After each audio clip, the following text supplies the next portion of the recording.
special event for y'all. Come on up, Shu.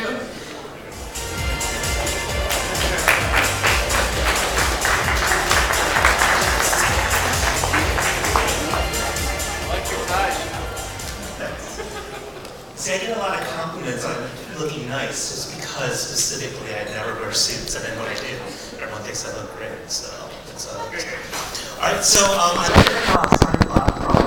President and CEO of Flurry. We're going to do a chat about what the little guys can learn from the big guys in the maturing mobile market. Please welcome.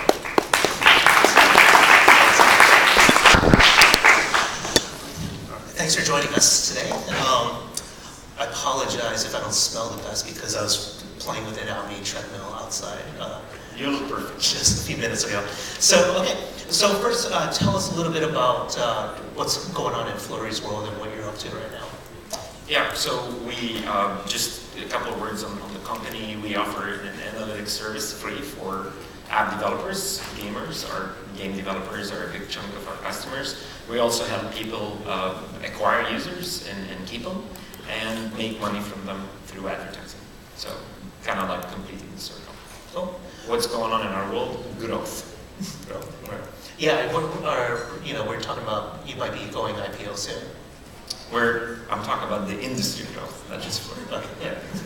All right. Well, let's move on. So you want to do this panel. You talked about how the mobile industry has matured, where some people might say, well, there's actually still a lot going on, and a lot of companies still trying to find their identities and trying to figure out what's going on. So why do you say that the mobile business has matured for games?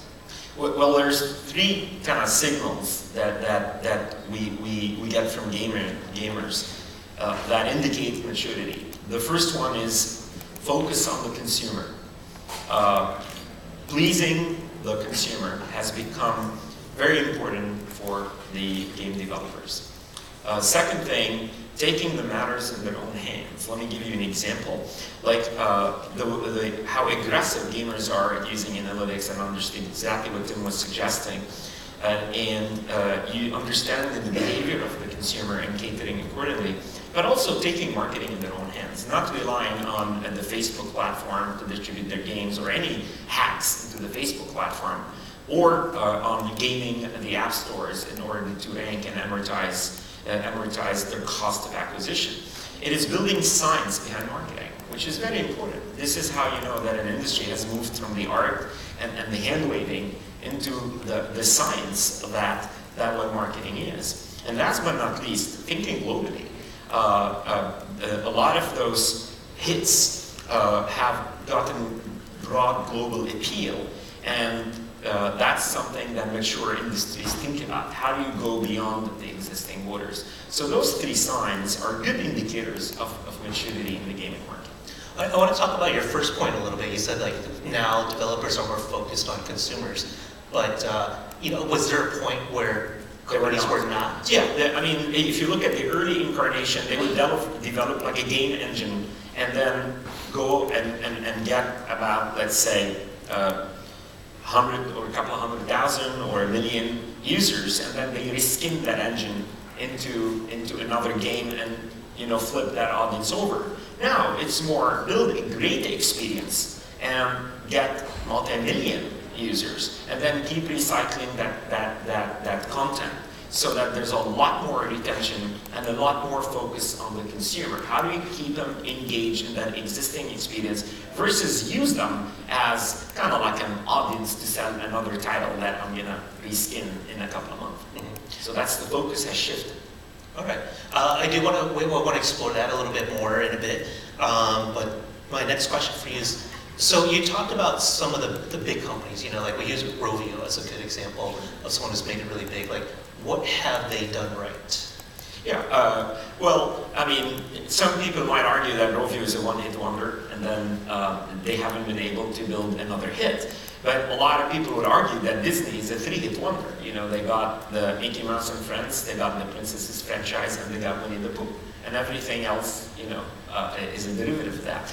So what Rovio has done right is think global, focus on a good brand, and on a good user experience. So they branched out of mobile gaming into plush toys. And they, from the beginning, they said we're an entertainment company. So they defined who they are, and they stuck to that definition. So I think what they've done right is they established a vision and an execution plan, and they went about it. Now, what the future holds, I have no idea. But that's one example. There's many other examples of a lot of gaming companies that develop a playbook and stick with it. Like, can you give more examples? Yeah, King would be an example. Of course, Supercell would be another example. There's a lot of game development occurring in China with very clear, export strategy, and that's very interesting. We used to think of the Chinese developer, gaming or not, to be confined to the Chinese borders.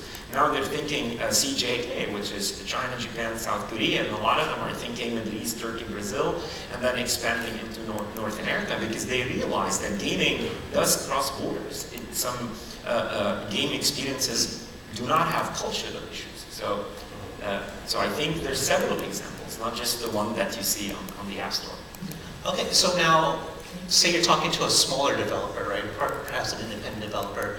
What lessons can they learn? For some of these guys, maybe global isn't even on their radar yet because they just have to. They're still at a very early stage, or they're just getting product out.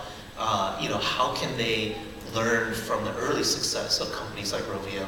And can they follow that path as well? Sure. I mean, it depends on what the goals are. We work with a lot of indies that just want a lifestyle business, right? They just want to pay the bills and continue living the way they want to live. Some of them want to hit it big.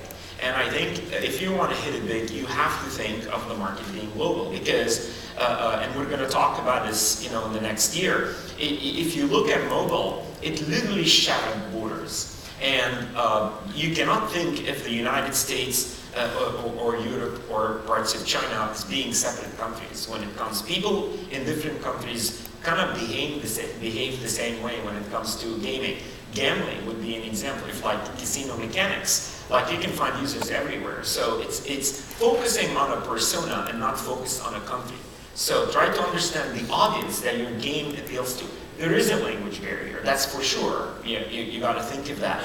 But I think if there's any lesson learned is understand your audience and don't think of a geographical boundary. Think of clustering the globe, right, based on an audience, an affinity to the experience you are creating. Second thing I would say, think of monetization day one. Like the gamers are offering a lot of value to consumers. It is the cheapest pastime. Like we talk about our people spending, they're buying virtual goods, but look at the time they're spending inside the applications, right, or the games compared to what you spend in the big screen. You spend $10 plus about $7 for popcorn, right, and $4 for a Coke. So actually gaming is still very cheap. So think of monetization part of your game loop, and the consumers has demonstrated that they're willing to pay for it. So I'd say think globally without worrying about borders. Think monetization, and last but not least, think what your marketing strategy is going to be from day one. Do not rely on Apple to distribute your game. Do not rely on Google or on Tencent or many others. You got to take matters in your own hands. Now, what if you're trying to look at a global strategy, but different, analytics, different statistics are telling you different things. It's like, okay, these guys in Europe like this. These guys over here do not like this in Asia. Sure. So you start getting conflicting information as a game maker as to what direction should you go because maybe it's not as homogenous. Sure. The gamers are not as homogenous as the picture you just painted, right? So how should developers go about tackling? Well, I mean, the first thing I'd say, if you're flying a fighter jet, don't argue with the radar. Like either you trust it or you don't. If you're a Top Gun, turn it off and go cruise on your own, right? If you're looking at analytics and data, follow what it tells you, and you gotta understand it and interpret it. What we've seen. I mean, we built KPIs and we've discovered a lot of very big hits that went nowhere because they ignored the early signal, and we've seen hits, that early on they capture those signals. So decide. Put it out in a couple of markets and understand what's going on and realize what is in common between those players. and then understand that audience and attack accordingly. It is not easy. It's not easy. Sometimes you get conflicting signals, but it's actually not that hard either. You automatically, the data speaks to you and tells you where you're getting traction and where you're not. And the other thing I'd say is, if you fail early and fail often. Don't try to, again, argue with the data. You would know, whether if you spend 100K and then you don't get the ROI, put a time. Say, in the next 3 months, I'd like to achieve X, number of dollars or whatever currency you want to use. And if you don't achieve it, move on. Don't get stuck. Because, again, you'd be wasting a lot of marketing dollars if you're not getting the early traction. Now, a lot of your advice makes sense from, with your background and you working at Flurry, right? But you always kind of hear this talk about, some companies can focus too much on analytics, and then you use the Top Gun analogy, where, some developers just have this instinct and they know and they did not follow the analytics. How, do you have any advice for people as far as striking that balance? And, there's some just creative visionaries who are just not going to pay attention to it. Not even a question that you have to start with a good product. Right? Art does never negate science and vice versa, right? You have to create a good product. And then you talk about distribution strategy and segmentation, targeting, and positioning. And yes, gaming, there's a huge element of art and understanding what gamers like, so on and so forth. It's a combination. And I would consider, analytics and marketing as a tool that is available to folks once they have a good product. Now, in terms of monetization, there's definitely human nature that plays into this, and understanding the point of happiness that exists among the players, and at the time where they would most likely conduct the purchase. So, and it's tapping into that. It is looking at the psyche of the gamer. Those are not conflicting. Again, you have to start with a killer product, and from there you take a marketing strategy and a distribution strategy. Can a developer be successful without looking at any analytics? It's just I'm just going to just put out that good product, let me see where it goes, or do you think it's just you're relying a lot on luck and just? Well, there's a lot of wonders in this world, right? You can never say no, but you always look at patterns of success. I mean, who has figured it out in mobile? Gaming, commerce, travel, dating. What do they have in common? They understand the behavior of the consumer. Travel is an easy business to be in, right? Hey, frequent business travelers pay up for the ticket. You give them discounts on vacations and so on and so forth, retaining the users. Commerce, I don't think there's a better analytics shop than Amazon or Walmart. I mean, they hire all the machine learning scientists here at Walmart labs. It's not that to figure out where to put the Progressa soup on the shelf. No, they can understand that analytics is very big. I think it's a core element of what gamers have got to do. But, there's a lot of things that happen just by sheer element of luck, and people should be blessed to have that. But not everybody can rely on luck. You have to rely on the science. Otherwise, don't be in mobile, I say, don't be in online. Right? Sometimes you open a retail store and people just show up because they like the perfume that's coming out. Do you feel like other non-gaming industries, and none of the industries you mentioned, do you feel like they can learn from the way we do analytics in the gaming business? Absolutely. Absolutely. Right. Gaming is teaching a lot of industries. The interesting thing about mobile gaming is that it's a closed loop.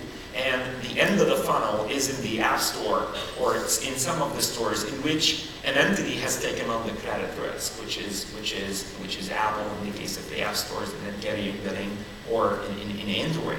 So they have the ability to measure the entire funnel. Travel is the same way because most transactions are completed. In shopping, a lot of the shopping mentality is still, how can I increase the basket size and how can I drive people to the store?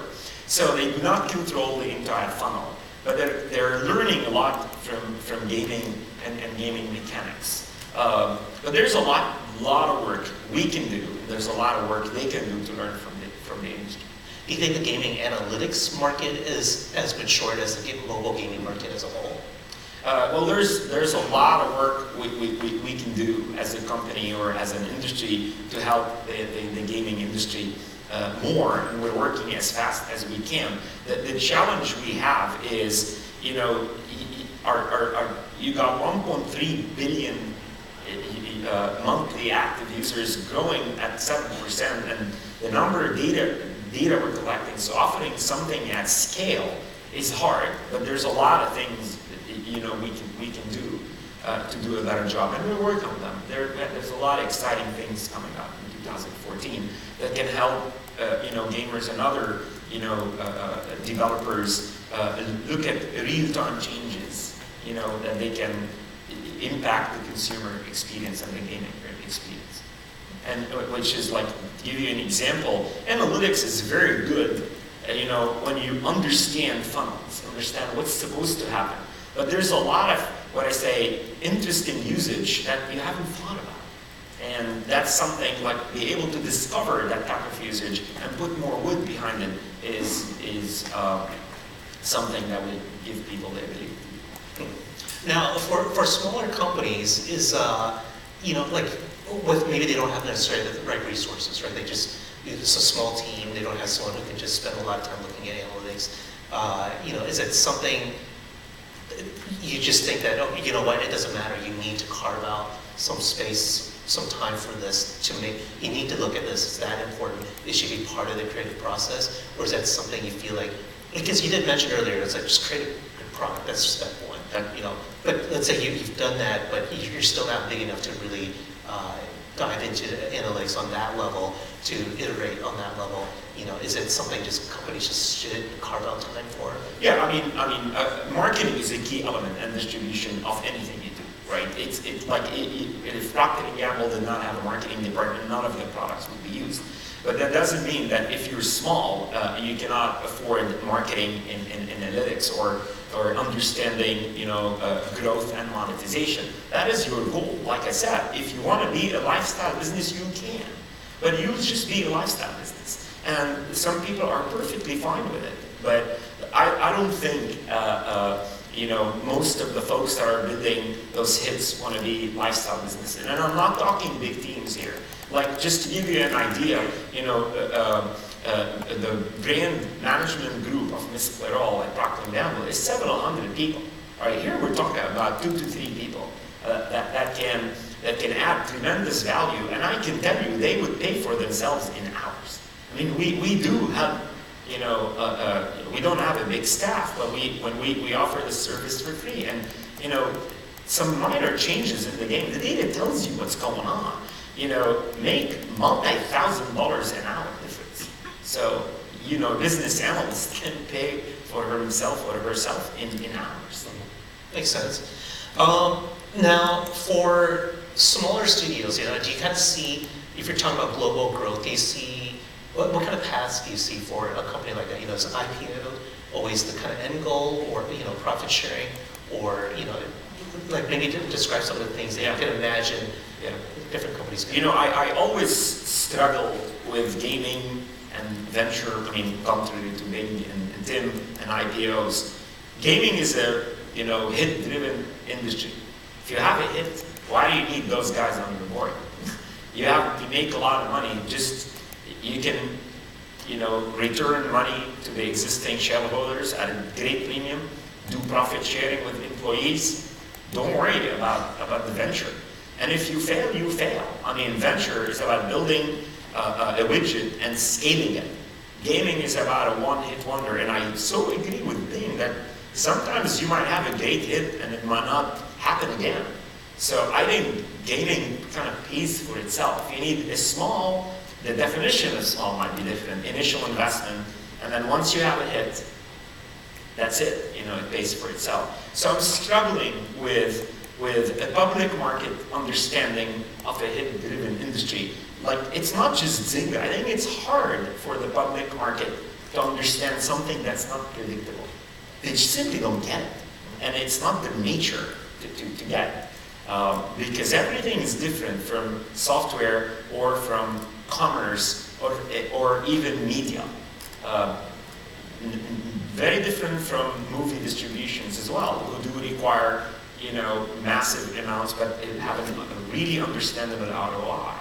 So I'm struggling with the path to IPO. I think, what we're seeing is what I call half-baked or half-unbaked exits, which is what Julian did with Backflip and Hasbro, and I think what Ilka has done with SoftBank. They're not exits, they're entrances. Right, but taking a moment in time in which you achieve good success and getting a partner, that is very well suited to create this. I'm remaining private and nimble, but at the same time I have deeper pockets. So that's a model that I think is a very interesting model, and I think Tencent is doing something very creative in China as well with distribution deals. Now, talk about the maturity of the mobile market, and I promise you guys, I'm not setting this up so it's for an easy plug for Flurry, but isn't monetization and discoverability still a problem? Like, that's kind of what I feel like. Right? I'm not sure the market has matured yet because there's still, people just trying to struggle with both of those things. Well, in any industry, marketing and monetization are always going to be an issue, right? I mean, on the web, it's the same thing, right? I mean, you're paying Google for discoverability. Here, you're paying a different entity. So I'm not sure I would call them big issues. On the contrary, they're opportunities. The market is very wide open, very little signs of consolidation. Anybody can still make it. You got 1.2 billion people worldwide who are playing games. This has never happened before. This is the distribution of water, rice, and sugar. Like, not a single product and shampoo has reached 1.2 billion people and growing at 7% month to month. I think the market is huge, and I would not let something as simple or something that is easily doable as marketing. Just hire a couple of people and get it done. The market is huge. Should be a motivational speaker. So my last question for you is, do you feel like there's a lot of room in the industry for more Rovios? Plenty. This is 1913 and we're building cars. Last year, no one was talking, or the year before, about King and Supercell. No one. This year, people are talking about it. Next year, it might flip again. There's plenty of opportunity. Like I said, 1.2 billion people, right? And I think we have just touched, this is the beginning of what is going to be a multiple decade of mobile gaming and entertainment. There's plenty of room. Okay, great. Well, I'm over on my time, but I'm going to try to squeeze in. If anyone has a question or two, we can just try to squeeze one in right now. Otherwise, we'll wrap up. I have a question on your views on game company going public. There are many companies in South Korea who are public companies. They've been very successful for many years. So what's your view on that? I think also on Japan. I'm sorry, on who going public? Game companies being publicly held. Yeah, I mean, I mentioned that. I'm struggling with that model because the public market expects predictability, and in the gaming market, predictability is hard, even if you have a big enough portfolio. So, that's why I'm struggling with the public market, and gaming companies. All good? Many of those companies in South Korea and Japan. I don't think the market, the public markets differ country by country. I think there's a lot of ways for hit-driven industries to get liquidity to shareholders and employees outside the public market. All right. Thanks very much, Simon. Thank you for your time.